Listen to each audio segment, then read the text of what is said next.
What's going on, everybody? It is TripleCrown24 back today with a new card show recap video. This is the largest show that I have ever personally set up at. I wouldn't say it is the largest show I've attended. The two Dallas shows I have made it out to were larger than this one, as was, I would say, the Midwest Monster is probably a little bit bigger. And then, as well as the National, of course, both Nationals I've gone to. That's kind of the granddaddy of them all. So, but this was the biggest show that I personally have ever had a table at. In this case, I had two tables. One of those things that kind of came together last minute. I reached out on Monday as kind of a last ditch effort to see if maybe there were any tables available. There were two. I took them. And in hindsight, I am extremely happy with that decision. Just it was a fantastic weekend and really got me excited for what lies ahead here in less than 2 weeks for Atlantic City for the National. So to give you my overall impressions of the show, I'll quickly tell you, if you're new to the channel, if you happen to come here just looking for Nashville card show recap videos, how I do it is I tell you my overall impressions of the show. I'll show you what I picked up. I'll tell you what the show floor looked like and what people were asking for or not asking for / not interested in on the show floor. And then kind of some of my takeaways. I'll tell you some things I liked and didn't like about the show. To give you my overall impression, this show was very unique in a sense that the pulse on the show, both from the buyers I was interacting with when I was behind the table, as well as the dealers that I was talking to when I finally did get a chance to walk around, the answer to the question of how is the show going for you was vastly different depending on who you asked. There were some people who were very happy. There were some people who were very unpleased with how they were doing, both buying and selling. And then there were some people who were kind of like meh, and I got kind of a bunch of mess in there. But I think that people were still having a good time just walking around the card show. There were a lot of people who seemed to be in good spirits. There were a lot of smiles, a lot of good conversations that I was overhearing and even participating in myself. So if this is how the National goes down, I would be very happy, and I think that it will be a wonderful time. Of course, I won't be set up, which will give me some more freedom to move around a bit more than I did at this show, especially within the first couple of days I was there. But overall, I'm excited to see what happens as we continue throughout the summer. And I thought that, for me personally, it was a great show.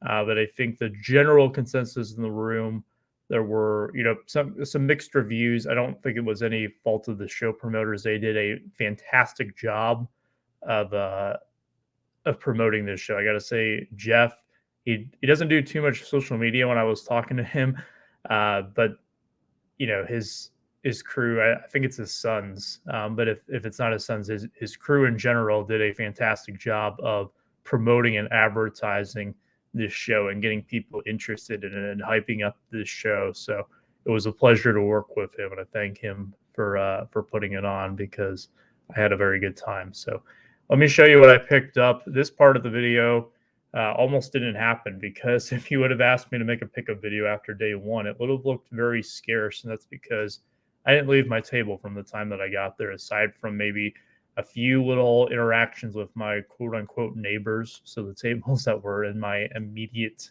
area, but I didn't really get a chance to walk around too much aside from that. So most of the action happened on day two, and then after day two at trade night, and then on day three, I made some final moves that ended up being some of the biggest of the weekend. So enough talking. Why don't I go ahead and show you what I got?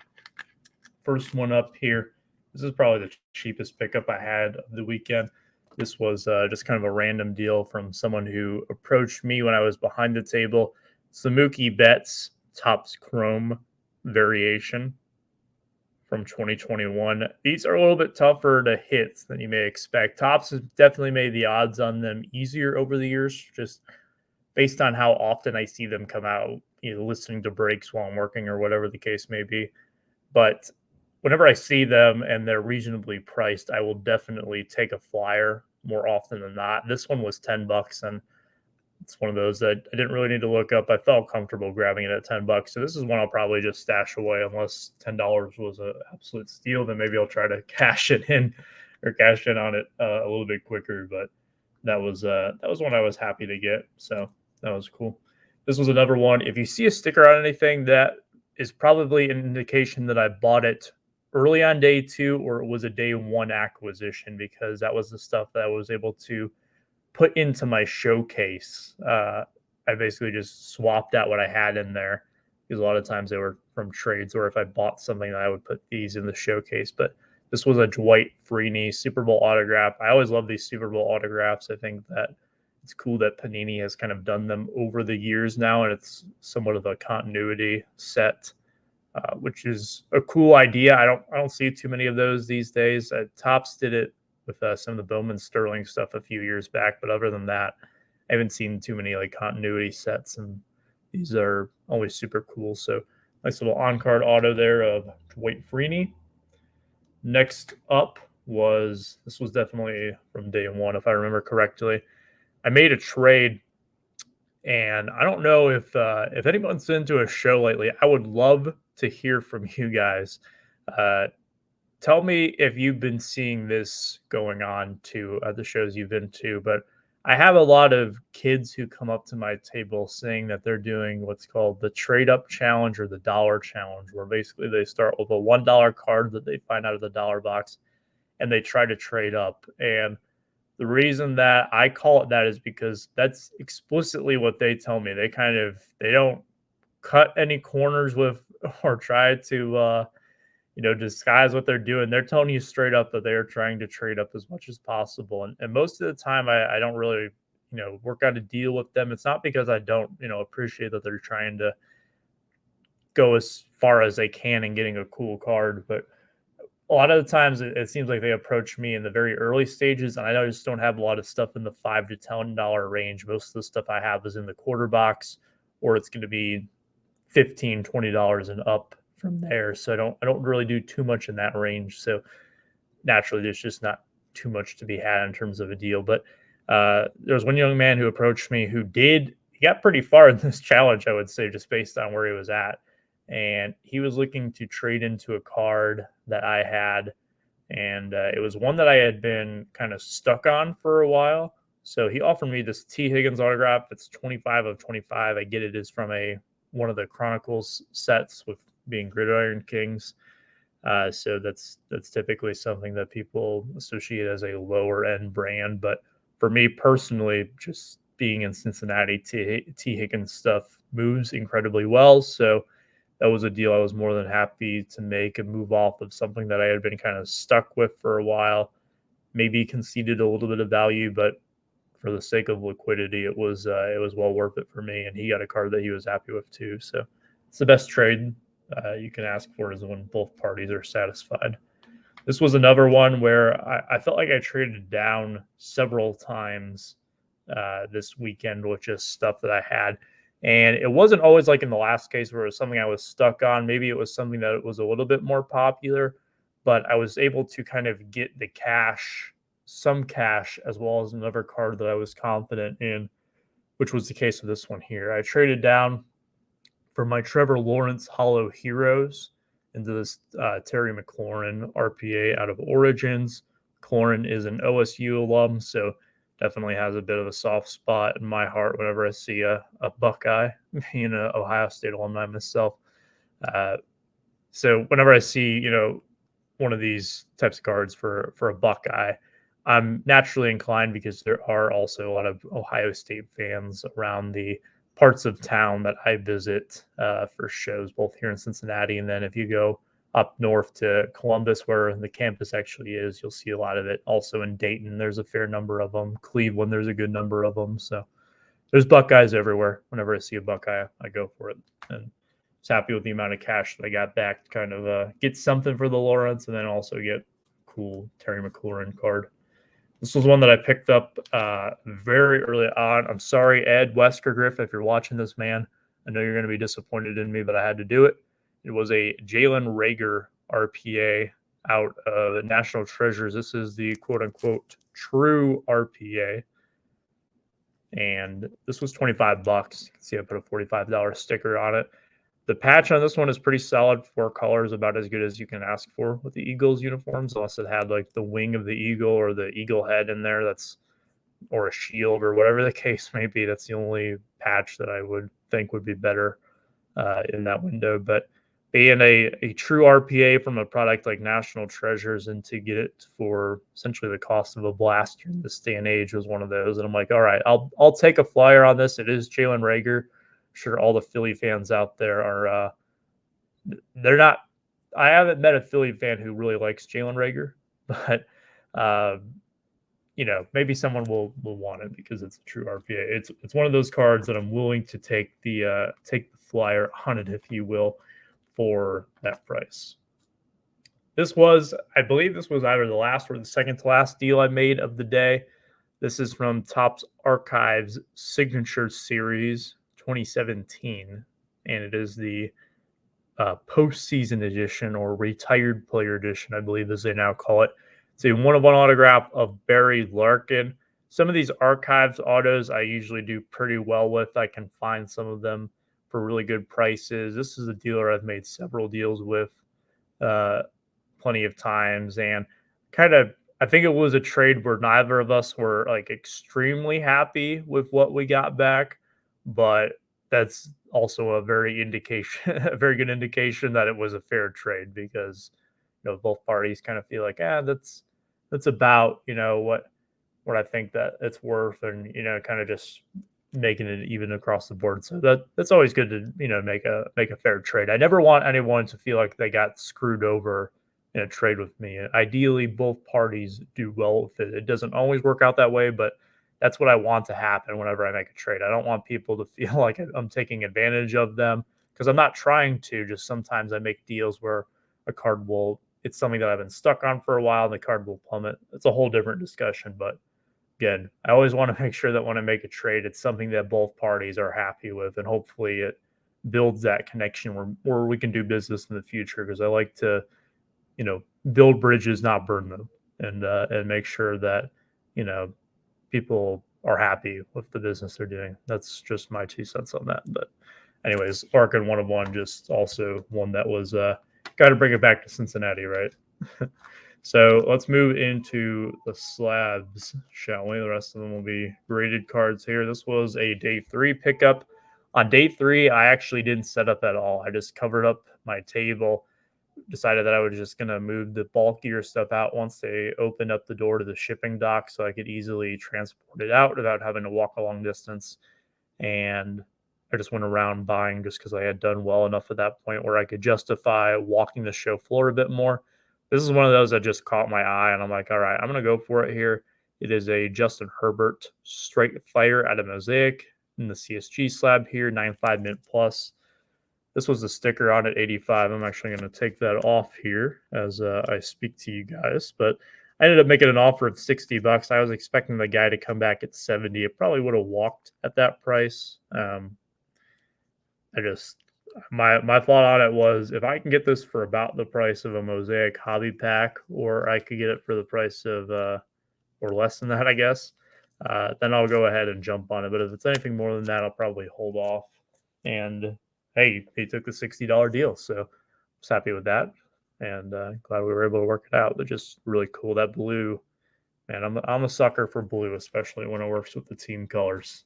It's a thing of beauty. Speaking of blue, it was a trade night acquisition. This instantly became one of my most popular cards on day 3 when I was walking around. I had a lot of people asking about this one, as well as the last card that I'll show in the video. But this is a Trevor Lawrence 2021 Mosaic. This is the blue Mosaic, numbered to 99. I ended up making a trade. What I gave up was, it was actually a no cash involved trade, and that doesn't happen too often. I did a podcast with my friend Mike, baseball collector, back in earlier this year on trading for his podcast, Golden Age Cardboard, kind of talking about how it's very seldom that I'll run into a trade where it's a straight up 1-for-1 or even like a 2-for-1 where there is no cash involved. This is one of those cases where it did work out like that. And this actually happened at the trade night. So there was a trade night on Thursday night before I actually went to Nashville. And then the owners of Nash Cards, which is this awesome shop down in the area. If you are in the Nashville area for any reason, whether you live there or you're just visiting, you got to go check out the shop. This was my first time there, and it's a pretty sweet shop. I definitely like what they have going on there. And the guys there are fantastic. I've worked with pretty much all of them on a deal at this point, whether it was at this show or at a previous show, and they're all it's just a great team of guys over there overall. So big props to them for hosting the trade night. It was a lot of fun, a lot of great people there. But there's a gentleman who I made a deal with here. I gave up my LaMelo Ball 2020 Hoops Silver, which is number to 199, PSA 9, as well as my Acuna 2018 Heritage Chrome Refractor, number to 569, also a PSA 9. To get this Trevor Lawrence card. I had into those cards what I think this one is about, so I think it was a pretty fair trade for both sides. The guy told me, like, when I made him the offer, he's like, that's actually a really fair trade. I think he was thinking that I was going to try to lowball him, but I've been wanting to get a nice Lawrence card for a while. I'm going to talk more about just Lawrence and Herbert and all those guys here in a little bit when I do the takeaways and the what was hot, what was not.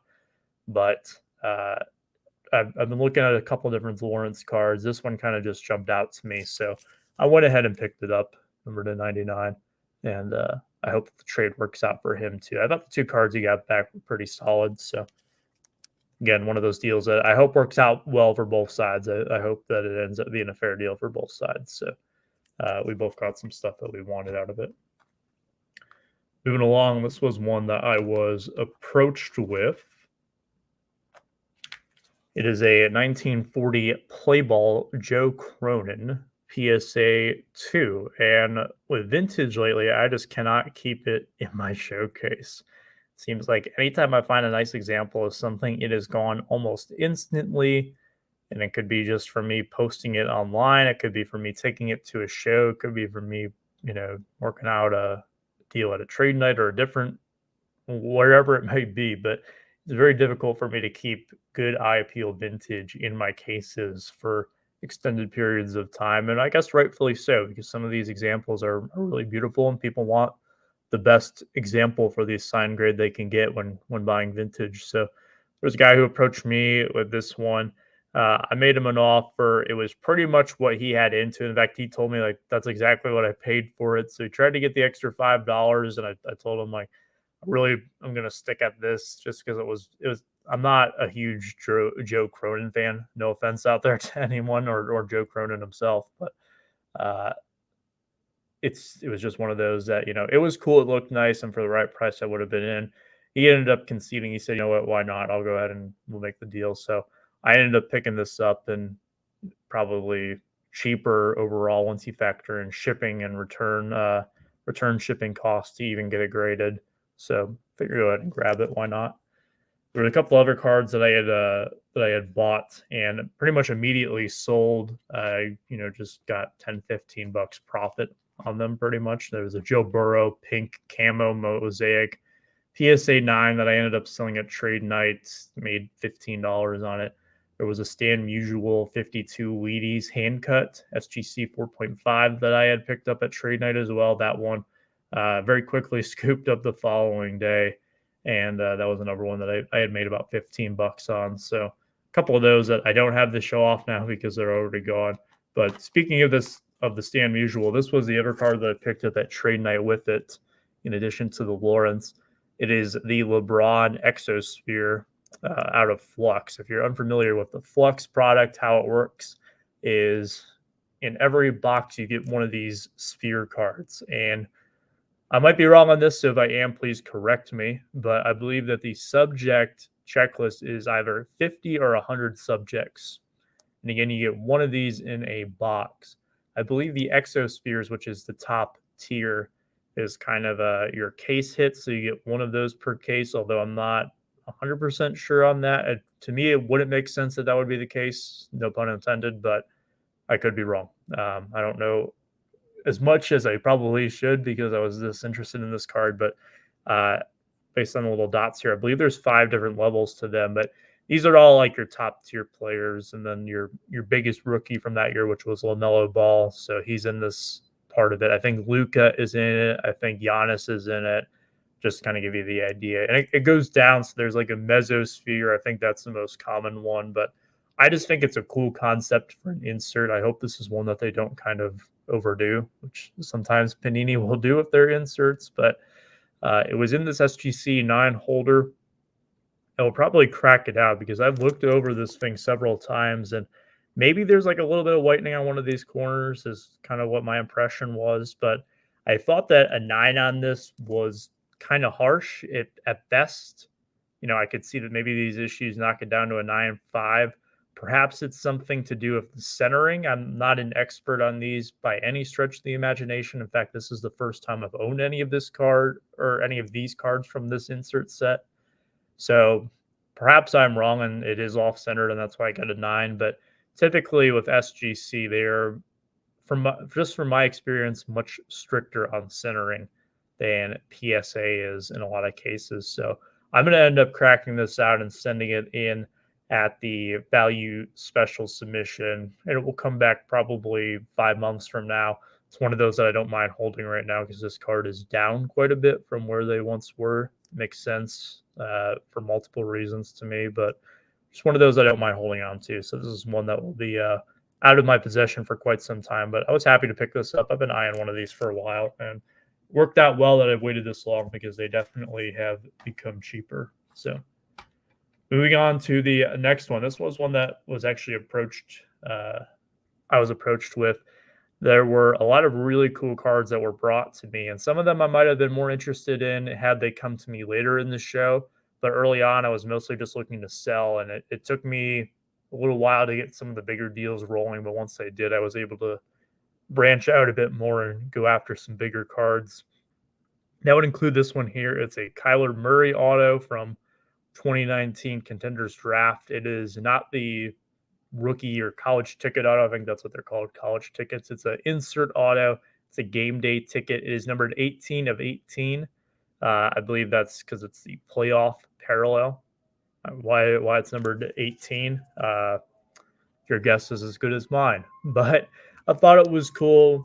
SGC 9 here. There was a lot of interest in Kyler Murray. Again, I'm going to talk more about quarterbacks here in a little bit, but for what they had this valued at, I thought they had a fair asking price. I was able to trade a couple of things that I wasn't into for all that much, and I had been kind of stuck on for a while. So it worked out well. I think the cards that I traded away have some potential. These were also dealers who made the deal with this or made the deal with me on this. So I think that they'll do well with the cards that they got in return. I hope they do as well. Maybe they can bring them to some different eyes that I haven't reached since they're from a different part of the country than I am. And you never know, they might be able to connect those cards with the right buyers there. So hopefully it works out well. But this one came back home with me. I'm happy to have it. All right, next up, this was a bundle deal with my friend, for my friend Mike, a baseball collector. I purchased a card for his 4 decades set, and there were 3 cards in the showcase, including that one that this particular dealer had. I watched him work out a pretty sizable deal, like it's probably like a $6,000 deal, right before he worked out this deal with me, and I was just kind of watching that. Should have gone over to the concession stand and got some popcorn because these guys were moving some cardboard around. Let's just say that there's some pretty serious cards that were exchanging hands there. But I saw this one in the case, and it was one of those that I told myself, okay, if he is at a certain number on this, I am going to pounce on it, no questions asked. And his number on this was 140. Okay? Sticker is not on the back still, but it was like right up here. He said 140 on this.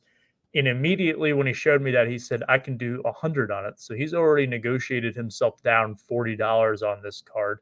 I ended up bundling it with the other card from Mike. It was 125 for the card that I got for him and this one.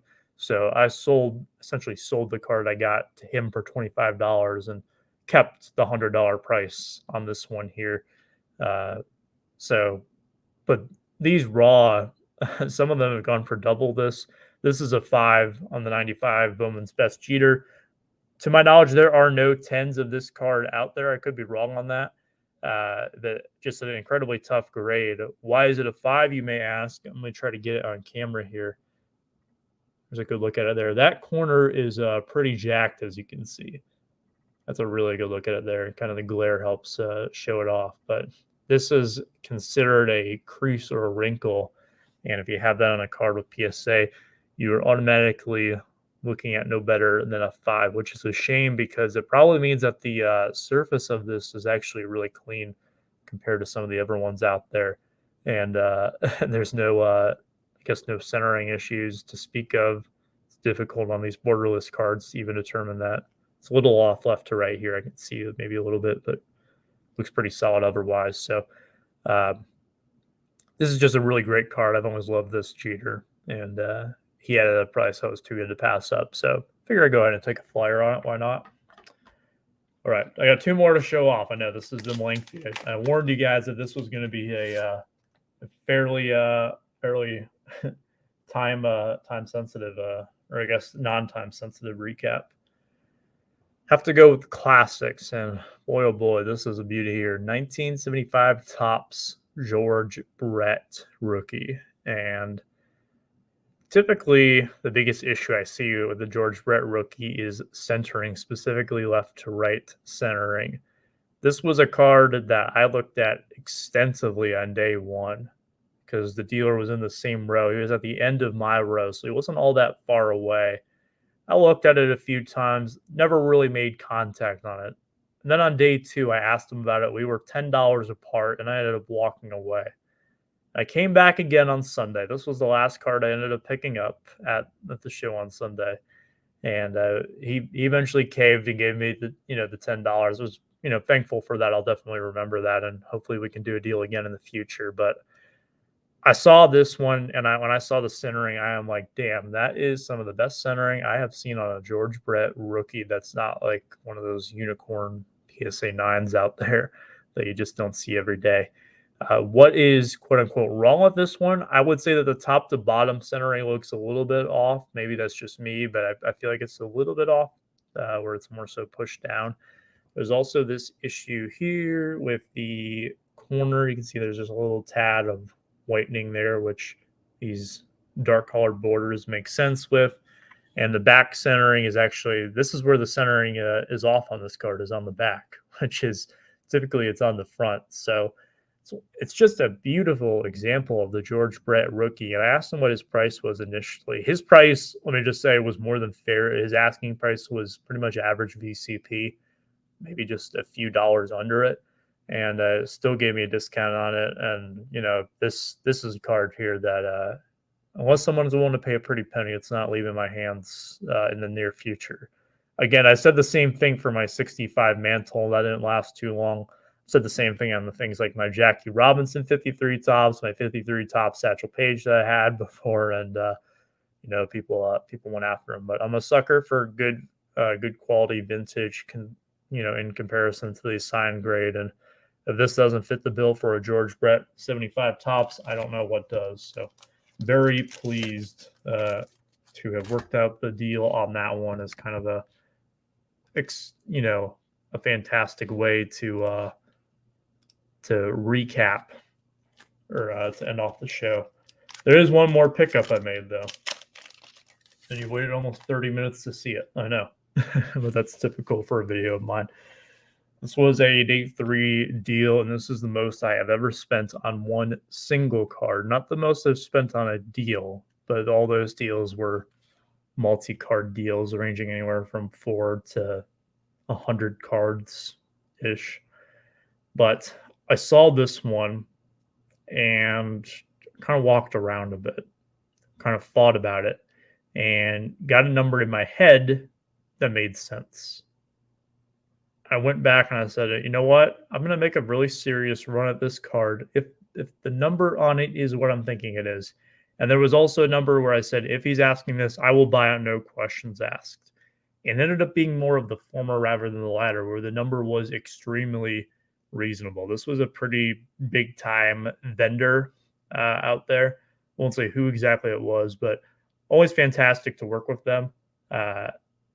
And the only reason I'm not going to say who it was is because I thought they were under one name, but there was another like name on the banner that they had set up. So I don't know exactly who it was, or if it's basically the same team under a different name. I don't know what the situation was, but just for the sake of my own clarity, I won't go too into detail with that, but there were 2 cards that he was interested in that I had brought to him because he said that he hadn't had a chance to walk around. So I said, well, I'll show you what I got. If you want to take a look, I'll basically bring my showcase to you. And he picked out 2 of my better cards that I had. He didn't pick out my Trout Plate or my Soto X-Fractor. But it was 2 of my better cards aside from those. And I offered him a deal straight up for this. And I thought he was going to take it because it took him a while to say no. He was hesitating. I thought that it was going to go down right there. And if that happened, I would have been over the moon. It didn't quite work out that way, but he gave me a counter offer to the cash offer I'd given him for my 2 cards. He bought them.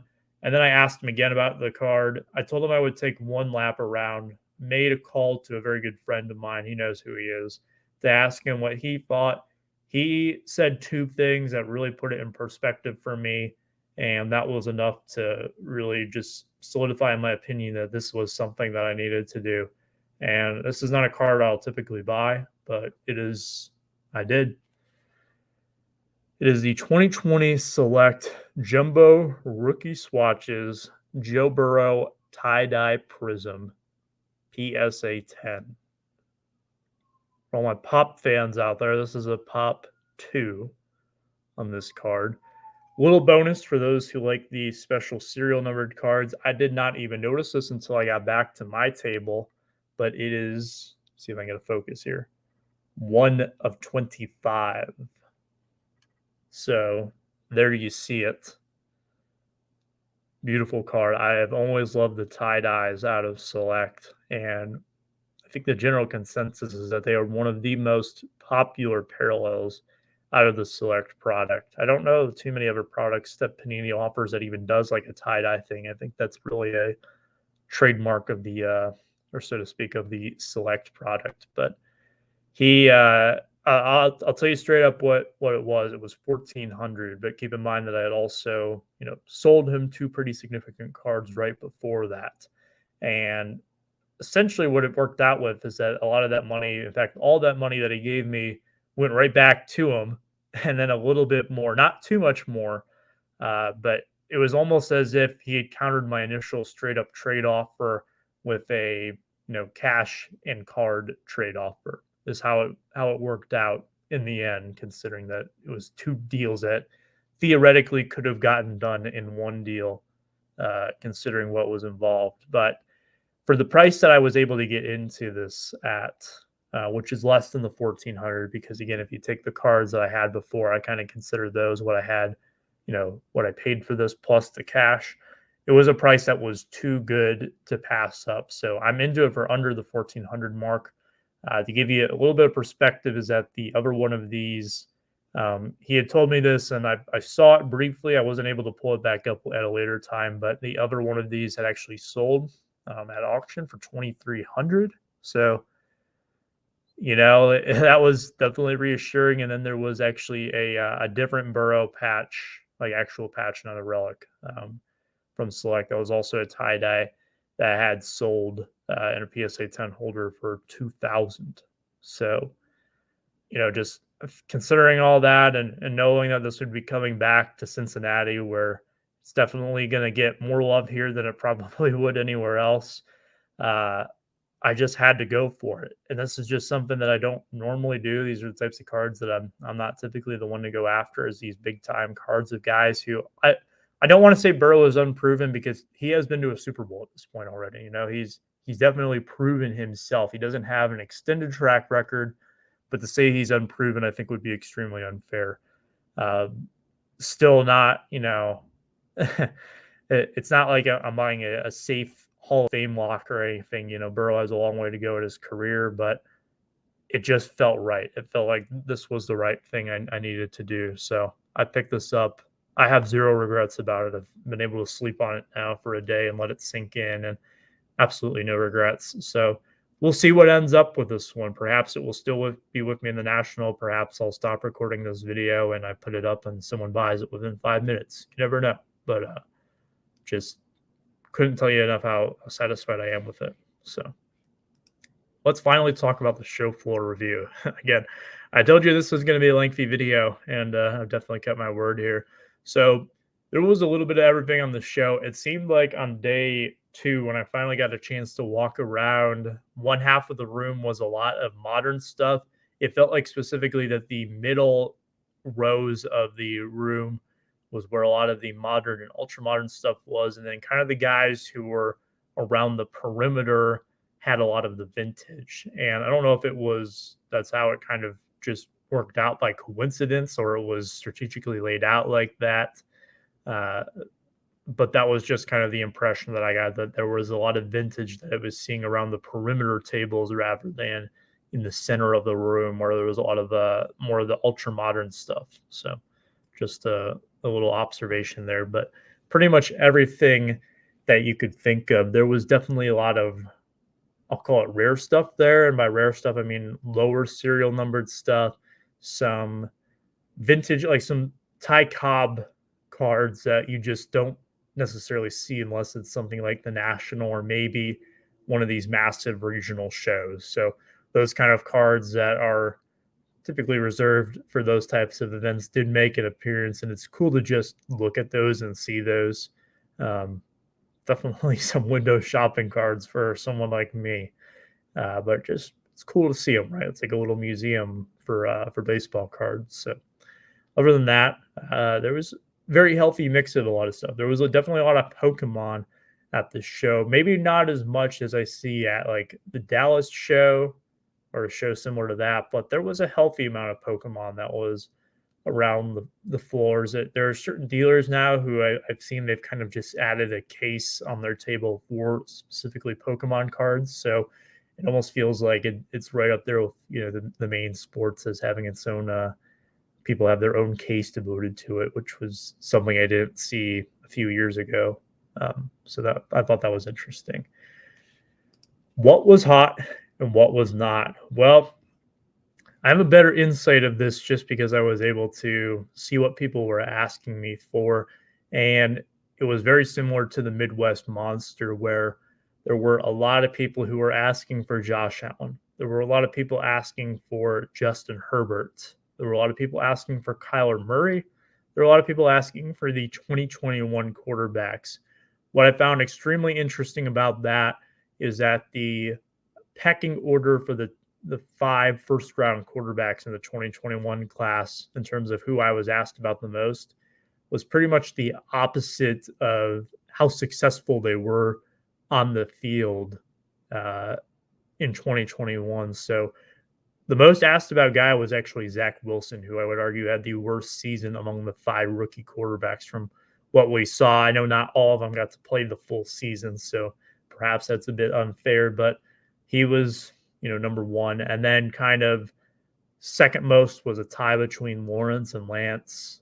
And then after that, the least asked was Justin Fields. And then Mac Jones was probably the least amount. I heard a lot of people kind of talking down Mac Jones cards, saying that they're overpriced. And I don't think a single person even asked me about Mac Jones, which I found very interesting. That's not how it was a few months back. So I don't know if it's people who are looking to quote unquote buy low on some of these guys who maybe didn't have the best rookie season or what the case may be, but they were definitely interested in that. And then kind of the same thing for 2020. Burrow, the guy who went to the Super Bowl last year, was not really asked about all that much. There was definitely some interest in Burrow stuff, but there were a lot of people who wanted Justin Herbert. He might have been the most popular player in the talk of the town, I would say, for the show.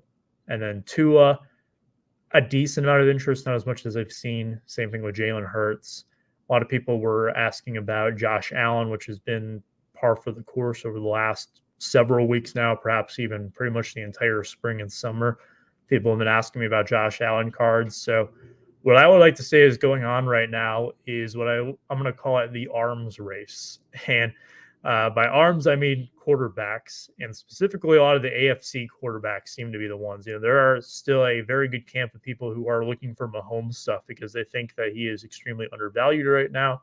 I don't necessarily disagree with that. Mahomes prices are the lowest they have been in quite some time from what I'm seeing right now. And I think that if you're someone who wants to buy some Mahomes cards, this is one of your best opportunities that you've had kind of since his breakout to stardom. So, but all of the quarterbacks, it seems that everybody has their guy. that they're latching on to, and they're stockpiling their cards and thinking that this is going to be a big year for them. And I think that this upcoming NFL season will be exciting for sure. But not all these quarterbacks are going to work out, especially the AFC is absolutely brutal with how many good quarterbacks there are in that conference, and only one of them can make it to the Super Bowl. So it'll be interesting to say. And I say that, of course, as I bought 3 AFC quarterback cards, including this one right here. So perhaps I'm a bit hypocritical for saying that, but it's going to be interesting to see how it all pans out. But there's definitely a lot of interest in football quarterbacks.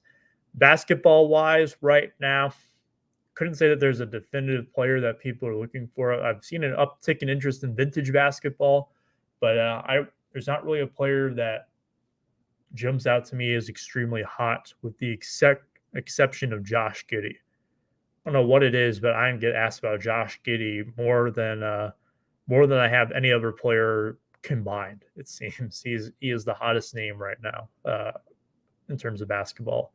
And baseball wise, not too far away from Atlanta, only a few hours away, and they are the closest MLB team, I think, to the area, if I'm not mistaken. So there was a ton of interest in Braves stuff. Acuna, Albies, still Freddie Freeman as well, even though he's with the Dodgers. Any Braves player, a lot of interest in those guys. So what wasn't so hot? Really, not as many people looking at vintage from what I saw, which is different. I've seen a lot of more people getting interested in vintage lately. Not as much at this show. And a lot of the vintage dealers I was talking to, they were saying that the show was kind of just all right for them. So that kind of leads me to believe that not as many people were going after the vintage cards. But then again, a lot of the vintage cards I ended up seeing were those cards like the very rare Ty Cobbs, where your average Joe is not even going to be able to consider picking those up. So in some sense that may, be a correlation and an explanation why, as to why there was not as much interest in the vintage offerings that were presented at this show. So that was what was hot and what was not. Let's go to the takeaways. So as always, something I like, something I didn't like, and something I like to wrap it up here as I near the 45-minute mark in this video. Something I liked. I'm happy when other people do well. And there was a dealer who I met. I'm going to take a little sip of my drink 1 second. There's a dealer who I met who was set up not too far away from me. And he had said that he picked up a really big card. So I took a look at it, and it was a 1-of-1 printing plate. I want to say it was the yellow printing plate, which for a yellow printing plate that typically doesn't have much detail to it, this might have been the best looking yellow printing plate I have ever seen. And it was of the 2008 Topps flagship LeBron James card, which is now a very popular card, a very expensive card, especially with parallels, because it shows LeBron doing his patented chalk toss. And it's one of those flagship cards that people absolutely adore.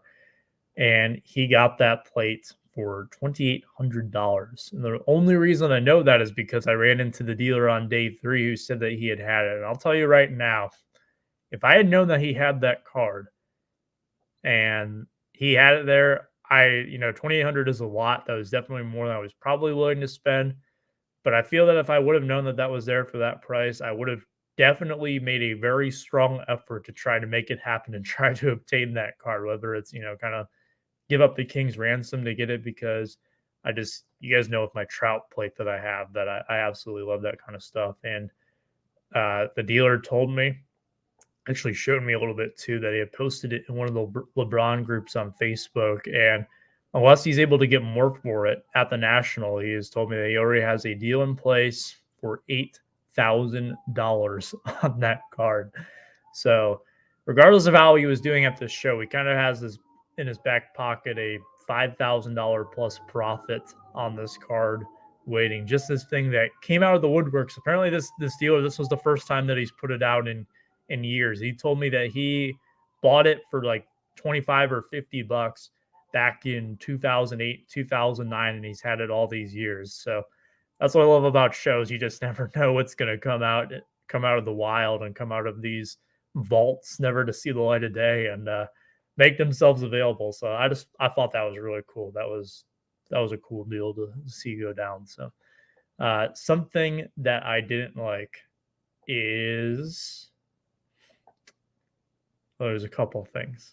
I want to decide what I'm going to choose. I only want to do one. This was a great show, so I don't want to make it sound like there was, it was bad or anything. Something that I didn't like though would be again, over reliance on eBay comps. I've done a podcast episode on this. I've talked about this extensively, but people who take rare cards that have sold one time for one price in the past year and think that that is the definitive end all be all price, when sometimes they're using sources such as, just the regular sold listings on eBay or 130 point that don't actually show you if the item was paid for or not, where something like Terapeak only shows results for auctions that were actually paid for, buy it nows that were actually paid for. And thus that presents a bit of a problem when you're trying to use that as the end all be all, and what you really have is one sale that never actually took place. So if it never actually took place, does it really even considered a comp, if you will, considering that comp is short for completed sale? To me, no, that's a load of BS. So, I think that just, it's something that it makes it difficult as a dealer sometimes when you have something that's a bit rare and it goes up at auction and maybe it goes a little bit lower, just because naturally auctions typically do go for lower than buy it nows. It's just something that's really the way that it's always been for the most part, with some exceptions, of course. But when you're relying on just that, I got to tell you, you're going to get burned a lot of times when you do that. But it's their loss. Don't really want to harp on it too much more than that. But one sale, one time, especially when it's not even an actual sale of a card, does not mean that is the price forever. Otherwise, everything would stay the same. Things are liquid. Things change. Collectors will pay more for certain things. So just an observation. Figure I'd put it out there. But I always want to wrap up on a positive note. So something that I did like to wrap up the show was there was a lot of good conversations going on. And I always use this as one of my things. So I try to avoid repeating the same talking points over and over whenever I do my takeaway section. But just a lot of good conversations that I had personally, and just watching other people interact with one another. I saw a lot of buyers complimenting dealers, saying you got a lot of nice stuff. Even when they weren't even doing deals, they weren't even interested in any of the cards they had, just being nice, giving compliments. I saw people, wearing jerseys. I even tossed out a couple of compliments to people just wearing jerseys that I thought were cool. I'm like, man, that is a really sweet jersey. And it may not seem like much, but when you put positivity out there, it is contagious. Nobody wants to go to a show and be like harassed or or talked down to or made fun of. Not that that happens or anything, or people don't like make jabs at one another, but when you put that positivity out there, it's contagious, and it just promotes a happy and healthy environment on the show floor. So even the smallest compliments can go a long way. So that was something I liked, and that will finally wrap it up here. I'm tired of talking. I need to go do some work now. So this is the time where I part ways. But thank you so much, especially if you stayed all the way till the end. I will be back with my next card show recap video for the National. I should have some more action in between then. Maybe some mail days. Definitely a podcast episode. I'm overdue for one. I took the last couple of weeks off. So we'll get back on the horse here this week with a new episode on Thursday afternoon. So until next time, everybody, thank you again for watching. Take care. Stay safe. Be kind.